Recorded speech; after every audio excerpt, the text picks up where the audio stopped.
And I'm curious to know how you look at or bring out ways for people to pull into each other, to tap into each other. How do you facilitate that conversation to get them so that it doesn't look like, I don't know what I'm doing, but it is, this is new. Hey, come here and help me. Mm-hmm. How do you do that?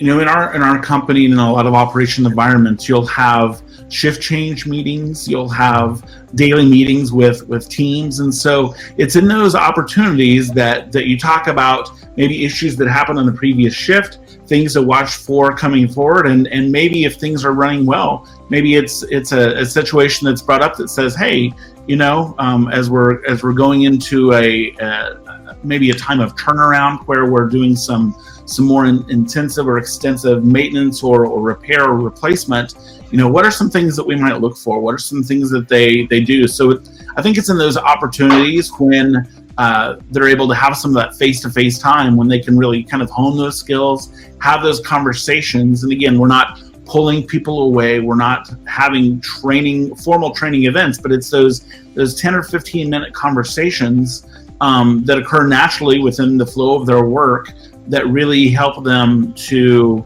advance those skills and their thought process.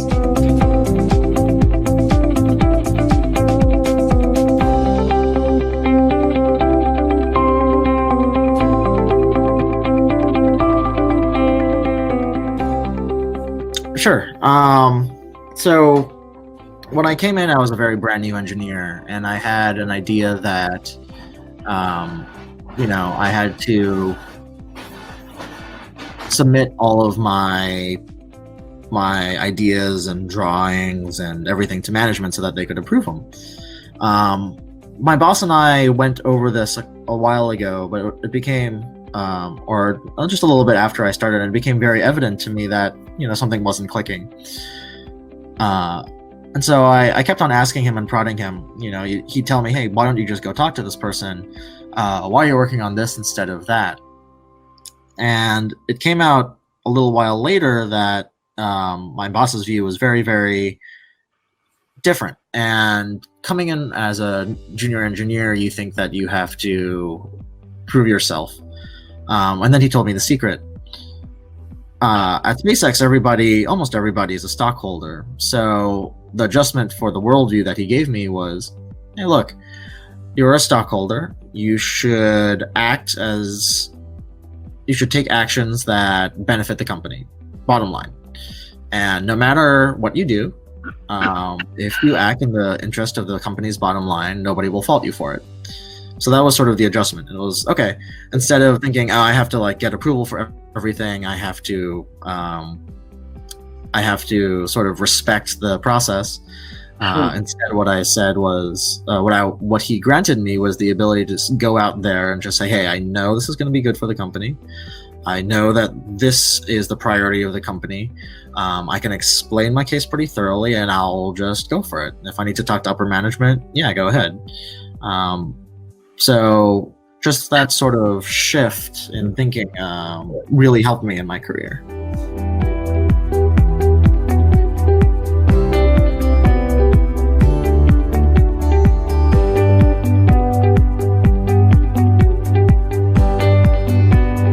Can you still recall some of those key questions? Well, I remember the basic one. Do you have authority to borrow? Okay. Apparently, that's major. You have authority to borrow. Okay. And there were questions about what kind of collateral do you have, and if you don't have any, then we had to get into questions that would elicit character, and ways to confirm that. I mean, one of the senior bankers said it's character, creditworthiness, and something else, but he made a big deal about character. How have they worked in the past? And another thing was to ask about, this was for lending, how did they do when things went badly? Mm-hmm. People don't want to tell you about that when you're taking a loan or asking for a loan. But the assumption was, if they can handle something, good times are easy. Everybody can handle those. But what'd you do when there was a real recession or something? And how did you handle that? And get questions that would really force them to give you some data and some numbers on how they handled a bad thing. If they can handle a bad thing, they can probably handle your loan. If they just tell you about all their great stuff, probe.